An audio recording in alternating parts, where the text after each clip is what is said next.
Liesl, good evening to you. Thank you for taking time in speaking to us. So elections done and dusted, it seems from the reports, relatively peaceful. Now, what does this mean for the new leader and the way the government needs to reform itself? Yes, really relatively peaceful, I think, is the operative word, because there's been a lot of political violence in the run-up and even on election day. So these elections were marred by violence. I think, no one can deny it. It's been very well documented by Human Rights Watch and others. Pierre Nkurunziza is stepping down after 15 years. The ruling party, the CNDD-FDD, has elected Evariste Ndayishimiye, a former general, to take his place as candidate for the ruling party. And the chances are very good that he will be elected, although the opposition, the Agathon Rwasa, who's been there forever and was a rebel leader and so on and very well known, he has had massive support during his election rallies. So if it's a free vote and there isn't any election rigging and it was a level playing field, which it certainly wasn't, there is a chance, there would have been a chance, I would say, that Agathon Rwasa could win. We haven't seen the results yet, but the predictions are that the ruling party will win and that Ndayishimiye will then be the new president of Burundi. How does a change in leadership help when it comes to trying to reposition this country, not just on the African continent, of course, but also globally? How do they try and bring about a change and a trust back into Burundi?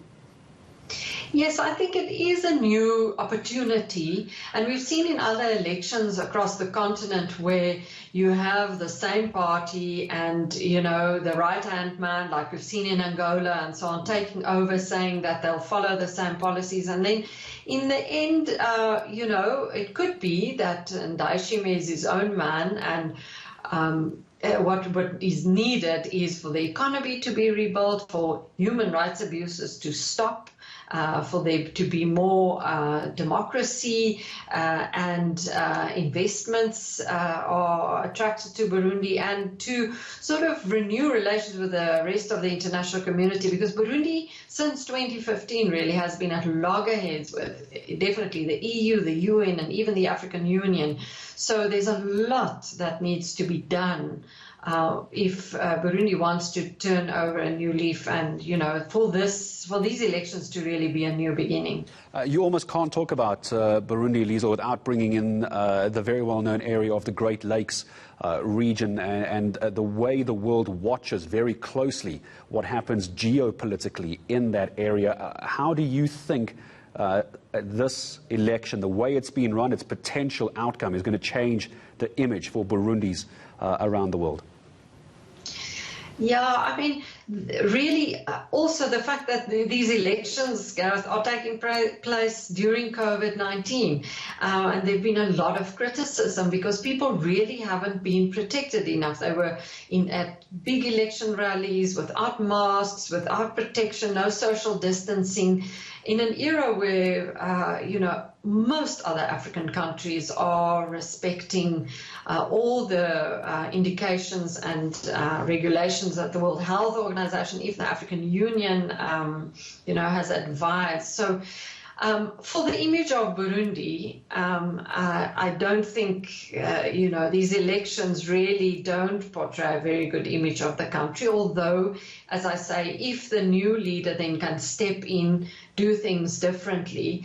And for the Great Lakes, if he can mend relations, for example, with the neighbor Paul Kagame in Rwanda, that would also be a good thing. The DRC, the eastern DRC bordering Burundi, is also in turmoil. And as you say, this is a very important region for the continent.